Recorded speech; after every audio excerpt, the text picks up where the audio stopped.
apa kabar kawan Diska? Kembali masih bersama kawan Diska di sini ya. Lama kita tidak ketemu. Bagaimana kabarnya kawan Diska? Semoga selalu dalam keadaan sehat. Hari ini 22 Desember. Seperti biasa, setiap tanggal 22 Desember kita peringati sebagai Hari Ibu ya.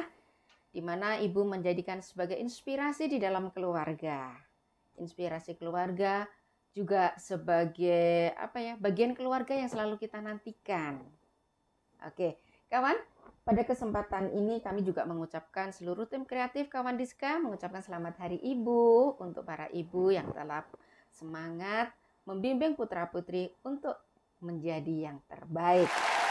Kawan, pada kesempatan Hari Ibu hari ini kita akan menyampaikan terkait dengan bagaimana sih sebenarnya perencanaan hidup berkeluarga. Jadi tadi kita sudah bicara tentang ibu. Nah, sekarang kita bergeser sebelum menjadi ibu ada sebuah urutan urutan yang bisa kita upayakan bagaimana sih untuk merencanakan menjadi keluarga yang baik atau keluarga yang sempurna.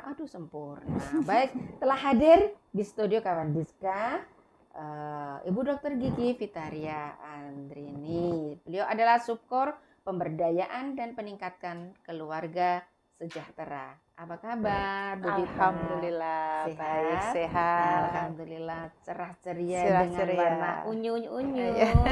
Selamat Hari Ibu. Selamat Hari Ibu. Terima kasih juga nih Bu Vita. Bu Vita, nih kita hari ini akan menyampaikan info terkait bagaimana sih cara perencanaan hidup berkeluarga nih ya. Nah, kalau boleh tahu kenapa sih atau apa perencanaan di dalam hidup berkeluarga itu? Seperti apa nih? Ya, jadi yang namanya hidup berkeluarga ya, jadi pasangan suami betul. Istri sebelum menikah ya, sebelum menikah itu kita harus mempunyai perencanaan atau planning ya. Planning. Nanti kalau sudah menikah itu misalnya kita mau tinggal di mana, betul, mau punya anak berapa, konsep ini ya, harus ada konsep ya. Kemudian kalau punya anak 2 misalnya atau 3, itu jaraknya berapa tahun. Nanti kemudian kalau kita sudah menikah, siapa yang harus bekerja, apakah hanya suami atau mungkin istri boleh bekerja. Gitu ya. Terus kemudian nanti kalau sudah punya anak, bagaimana pengasuhannya. Mungkin biasanya kalau di Indonesia itu kan masih ada orang tua ya, orang tua biasanya betul. Anak sudah lahir dititipkan ke orang tuanya, sementara ayah ibunya bekerja. Nah, itu betul. Juga itu harus direncanakan, dipikirkan sejak sebelum menikah begitu. Ya.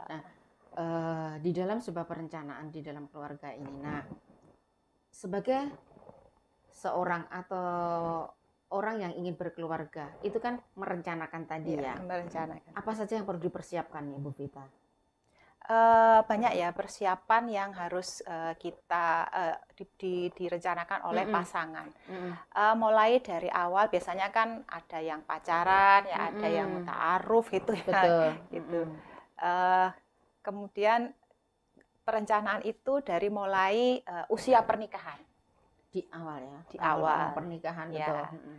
Jadi ada pasangan perempuan dan laki-laki. Kalau di BKKBN itu kita anjurannya adalah 21-25 untuk usia. Iya, untuk usia perkawinan. Jadi 21 untuk perempuan, 25 untuk laki-laki. Ya, istilahnya 21-25. Jadi untuk memudahkan mengingat.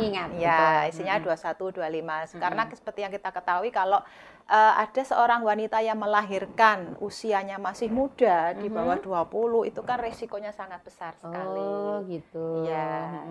Kemudian untuk yang sebelum 20 ya. Ya, sebelum 20 itu kan resiko ya. Iya, resikonya pasti besar sekali karena belum siap ya secara fisik, secara mental pasti belum siap. Ada yang keguguran, ada yang sampai meninggal dunia juga ya. Jadi konsep di mana umur ini tadi juga dipersiapkan ya, jangan sampai terjadi hal seperti itu. Boleh. Kemudian untuk yang laki-laki juga paling tidak 25 lah, karena dengan 25 itu diharapkan pikirannya sudah matang, sudah cukup dewasa, kemudian secara ekonomi juga sudah lumayan ya, sudah lumayan paling mapan, tidak sudah ya, mapan sudah ya, bekerja, ya harapannya begitu, karena nanti dia membentuk keluarga itu kan dia bertanggung jawab ya.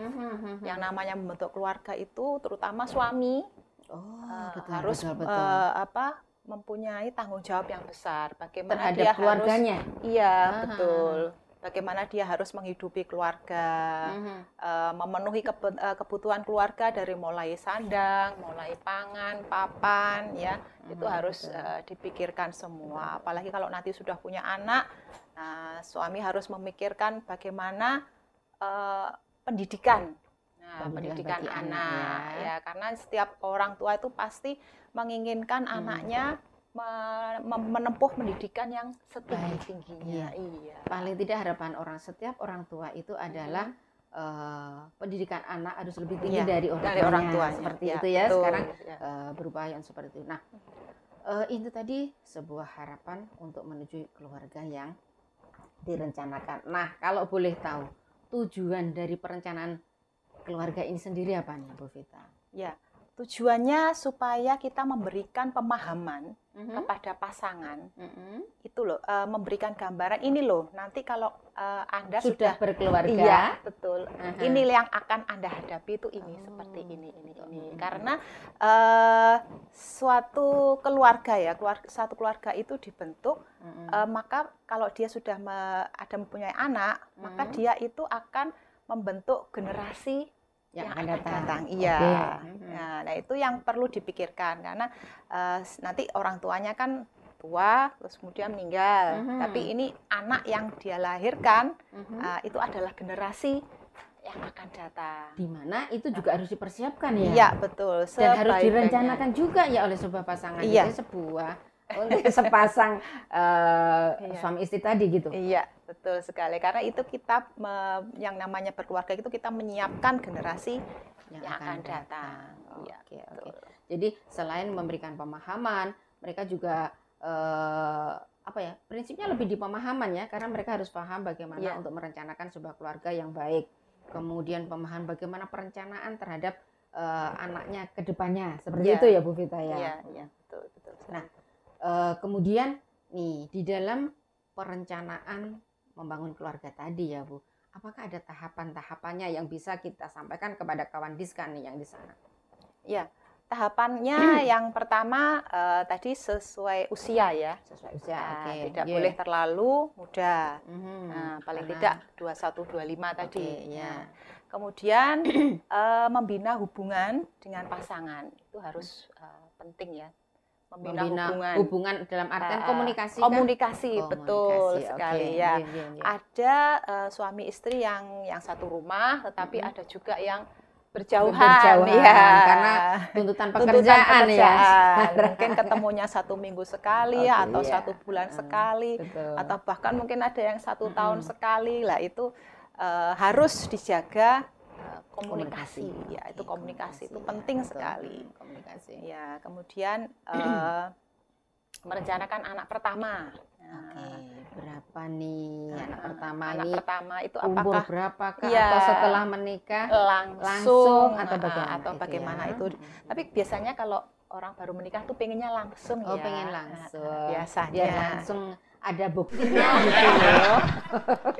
Iya, betul sekali. Atau mungkin bapak ibunya ya, orang tuanya yang pengen segera menimang cucu. Betul, karena kan yang apalagi si keluarga baru ini adalah anak pertama. Pasti harapannya pengen segera menimang cucu. Iya. Kemudian yang lainnya, kemudian masih ada yang perlu direncanakan nih. Setelah anak pertama lahir, kemudian harus direncanakan anak berikutnya, anak kedua. Tetap ya. Iya. Harus memperhitungkan juga. Pengennya jarak berapa tahun. Untuk mengatur jarak itu kita biasanya pasangan menggunakan alat kontrasepsi. Nah ini urusannya pasti ke sana ya, karena direncanakan ya. Iya. Karena jadi jangan sampai sudah direncanakan ternyata harus lepas di jalan. Iya betul. Jadi mau pengen jarak berapa tahun itu pikirannya itu juga lebih ke depan ya. Ya, artinya kalau misalkan jaraknya misalnya 3 tahun, misalnya kita pinginnya 3 tahun lagi, bisa dipikirkan kalau si anak pertama misalnya lulus SMP, mau masuk SMA, otomatis adiknya mau masuk SMP kan ya. Betul. Nah, itu berarti membutuhkan waktu kurang biaya. Lebih. Dari segi biaya. Ya, dari segi biaya mungkin ada beberapa orang tua yang membutuhkan biaya ekstra ya, yang satu masuk SMP, yang satu masuk SMA mungkin, kemudian 3 tahun berikutnya satunya masuk SMA, satunya mau kuliah. Ya, itu harus dipikirkan matang-matang, harus dibicarakan dengan pasangan seperti itu. Nah, ternyata perencanaan keluarga di sini manfaatnya banyak sekali ya kawan Diska ya. Selain kita juga merencanakan bagaimana untuk kelahiran anak pertama, kemudian untuk tahapan anak yang berikutnya ya. Kemudian bagaimana mengatur apakah nanti di usia berapa akan berhenti untuk tidak melahirkan. Iya, itu berhenti. Juga bagian ya Bu Gita ya, karena betul. Harapannya terutama pada wanita ya tidak boleh melahirkan di usia lebih dari 35 karena ini juga menjadi bagian yang sudah risiko ya untuk melahirkan seperti itu. Nah, terakhir Bu Gita, di dalam perencanaan keluarga tadi nih ada beberapa fungsi yang memang harus diketahui oleh sebuah keluarga baru ini tadi. Nah, fungsi di dalam keluarga nih seperti apa gambarannya? Ya, jadi sebuah keluarga itu dibentuk itu mempunyai fungsi. Kenapa sih kita harus berkeluarga misalnya? Itu yang perlu dipahami oleh pasangan-pasangan di luar sana yang baru mau menikah mungkin ya, mau menikah ataupun mungkin pasangan baru nih ya Bu Gita. Ya.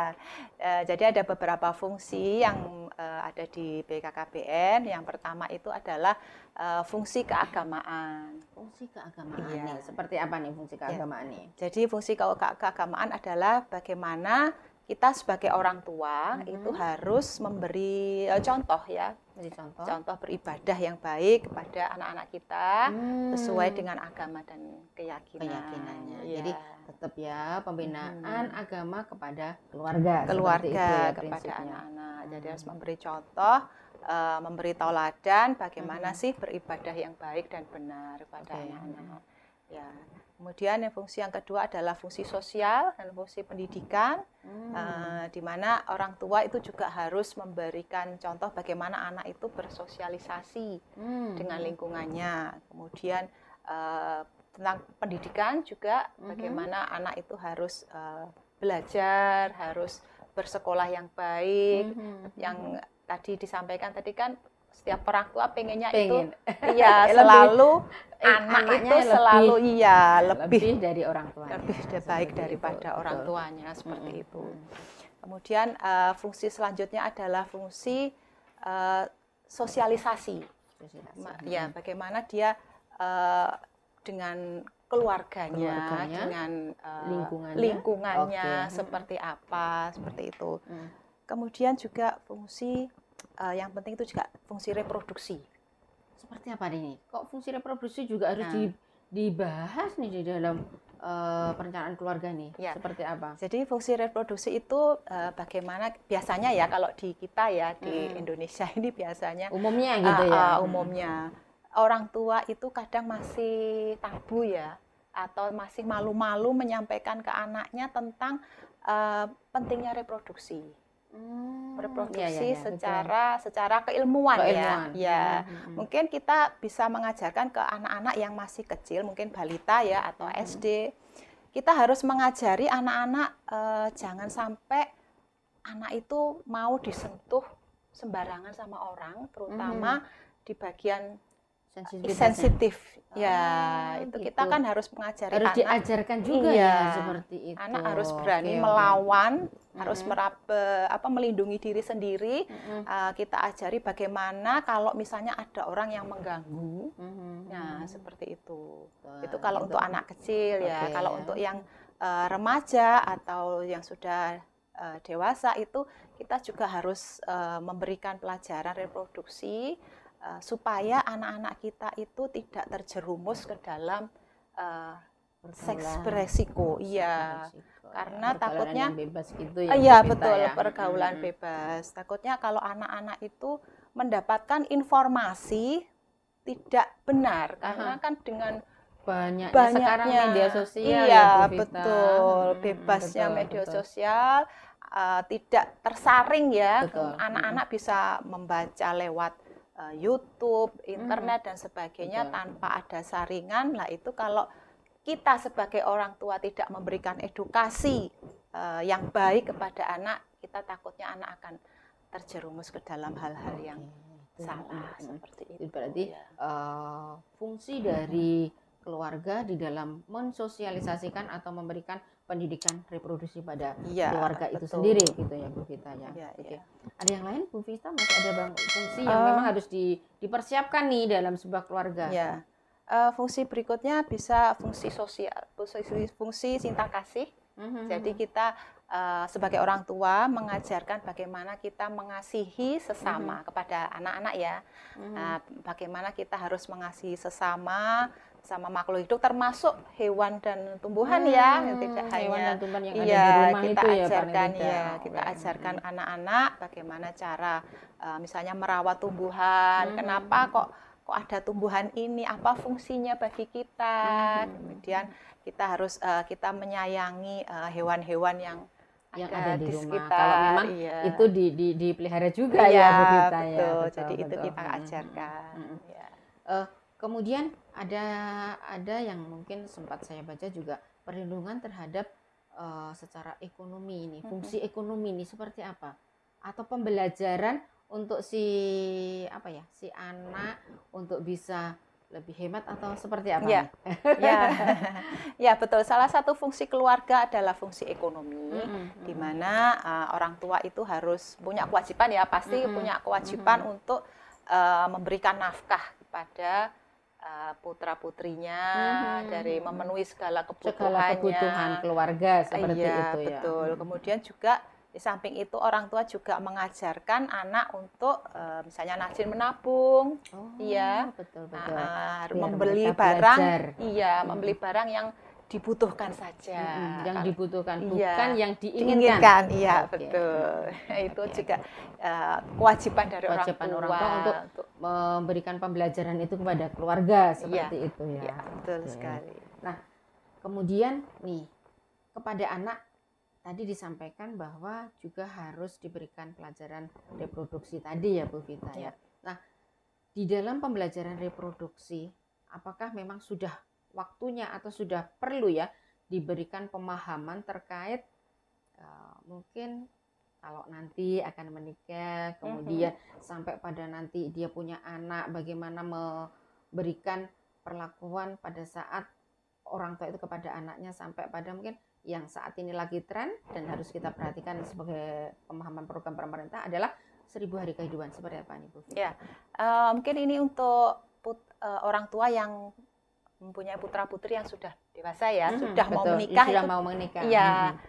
Gitu kita bisa sampaikan, orang tua menyampaikan putra-putrinya bagaimana persiapan nanti kalau dia sudah menikah, kalau dia sudah menjadi ibu, memang penting yang kita sebut adalah 1000 HPK atau 1000 hari pertama kehidupan, di mana sejak mulai seorang bayi ada di dalam rahim hingga usia 2 tahun itu harus bagaimana caranya kita itu tadi mendukung program pemerintah juga ya, untuk karena kita juga harus sedini mungkin juga ya mengenalkan ini kepada kawan diska yang di sana, terutama untuk pasangan remaja atau bukan remaja, kalau pasangan sudah bukan remaja lagi tapi pasangan muda untuk pasangan muda seperti itu harus tahu bagaimana program pemerintah terkait dengan pemahaman 1000 hari kehidupan seperti itu ya Bu Vita. Nah dari sekian yang informasi terkait dengan pemahaman fungsi keluarga Bu Vita, apa yang bisa dipesankan kepada kawan diska yang di sana terkait nih agar nanti setelah menikah ini sebaiknya tuh begini-begini, itu apa pesan yang bisa disampaikan ini? Jadi kami sampaikan bahwa perencanaan itu memang penting sekali ya. Gitu. Karena yang setelah menikah itu kita mempunyai anak, itu anak yang akan menjadi generasi penerus, itu yang harus menjadi generasi yang lebih baik daripada generasi sebelumnya. Itu harus mulai direncanakan bagaimana termasuk nutrisinya, gizinya itu harus kita sampaikan. Karena tanpa gizi yang baik, tanpa nutrisi yang baik, seorang anak kan tidak bisa tumbuh dengan baik, tumbuh dengan cerdas, tumbuh dengan lebih pintar daripada orang tuanya, seperti itu. Itu yang karena pada prinsipnya memang kembali ya Bu Vita, bahwa setiap orang tua pasti menginginkan yang terbaik untuk putra putrinya. Apalagi harapannya dari dunia pendidikan, harapannya pasti orang tua pengennya anak itu lebih baik dari orang tuanya. Seperti itu ya. Baik kawan Diska, ternyata untuk perencanaan keluarga itu memang sangat penting dan itu perlu kita pahami bersama, terutama kepada kaum muda atau pasangan muda yang memang siap untuk menikah. Nah kawan, telah hadir ini tadi Bu Vitaria ya, terima kasih Bu Vita Sama-sama. Ada di kawan Diska, dengan harapan perencanaan keluarga ini bisa difahami untuk pasangan muda yang di sana. Terima kasih kawan, kita sudah ketemu di Info Sehat kali ini. Semoga bermanfaat dan kita ketemu lagi di sesi yang akan datang. Tetap stay tune di @promkes Kota Madiun dan jangan lupa di subscribe kawan Diska, YouTube-nya kawan Diska Kota Madiun. Tetap semangat dan bye.